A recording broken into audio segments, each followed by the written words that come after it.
And hello everybody, welcome back to the channel guys. I hope you're all well. Before we do get into today's video, as always, please do smash that like button and subscribe to the channel for daily Rangers content. Guys, in today's video we're going to be discussing a really exciting story as Rangers have agreed a huge deal ahead of the January transfer window. We'll of course dive deep into this one. This one has been brewing for a little while. Very excited to talk about it and talk about the deal that has been sealed. We'll also go through all the latest Rangers news from the last 24 hours. Now, if you're like me, guys, you're probably still stewing over that result on Thursday. Not just the result, but the actual performance itself. Of course, so disappointing. A really good opportunity for us to get to the last 16 of the Europa League, park up Europe until sort of March, and only had 3 rounds to sort of navigate until the final once again. But we blew that chance, and we do have to go into match day 6 with it all to sort of play for. But the good thing about football is, and a football club like Rangers, there's always a game coming up very quickly. And we've got a big test against Dundee at Ibrox, and we need to get back to winning ways. Drawing 2 games on the bounce for a club of Rangers' stature is an absolute disaster within Glasgow. We can't think of dropping more points this weekend against Dundee, especially at Ibrox. So I want to see a lot more better performance from the players going into this clash, most certainly. You'll probably see some changes to the team that did start against Baris on Thursday. Of course, the situation has been well documented with regards to the sort of Europa League squad, that some players have sort of been ineligible to play or weren't making the squad or the final squad, Leon Balogun being one of those, Ridvan Yilmaz being another, and I think there may be another player there as well. So do expect some of them players to maybe come in at the weekend. But the most important thing for us, guys, is 3 points, and hopefully we can get our winning momentum going like we did have prior to the international break.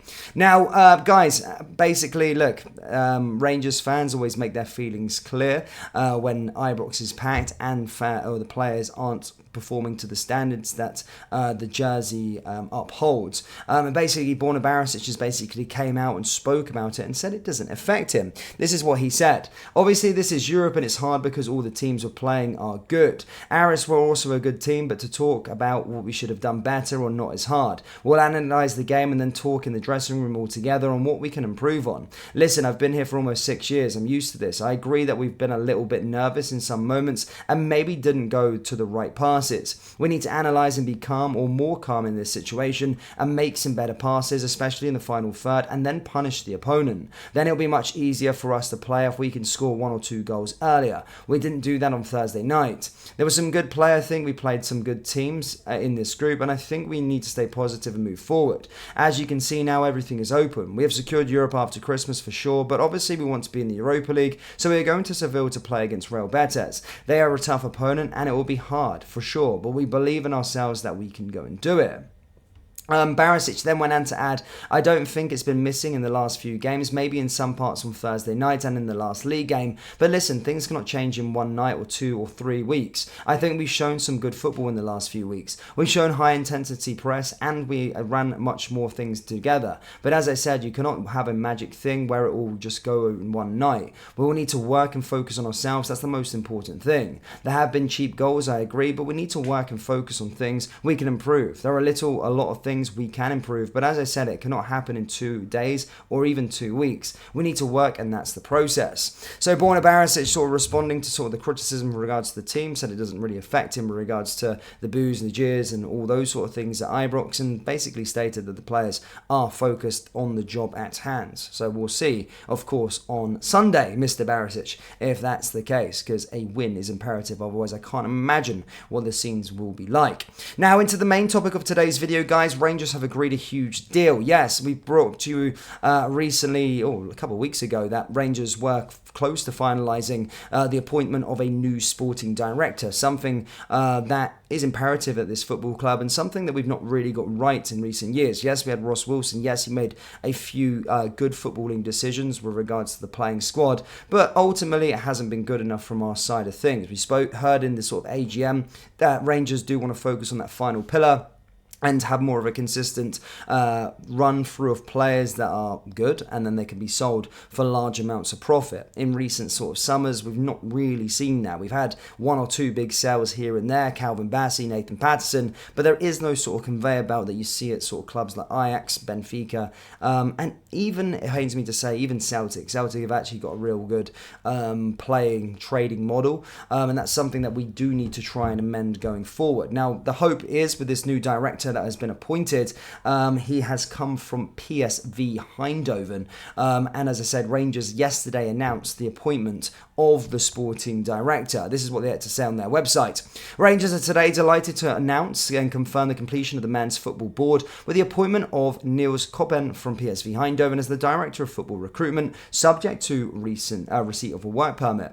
38-year-old Koppen had the role at the head of scouting at PSV prior to joining Rangers, having worked at the Dutch side across their famed academy and productive first team since 2018. The football board oversees and implements the club's football strategy, including making key decisions related to player trading, contracts and squad planning. The board is comprised of Chairman John Bennett, CEO James Bisgrove, Manager Philippe Clement, Director of Football Operations Craig Robertson, Director of Medical and Performance Dr. Mark Waller, Academy Director Zeb Jacobs, and now the club's new Director of Football Recruitment, Niels Koppen.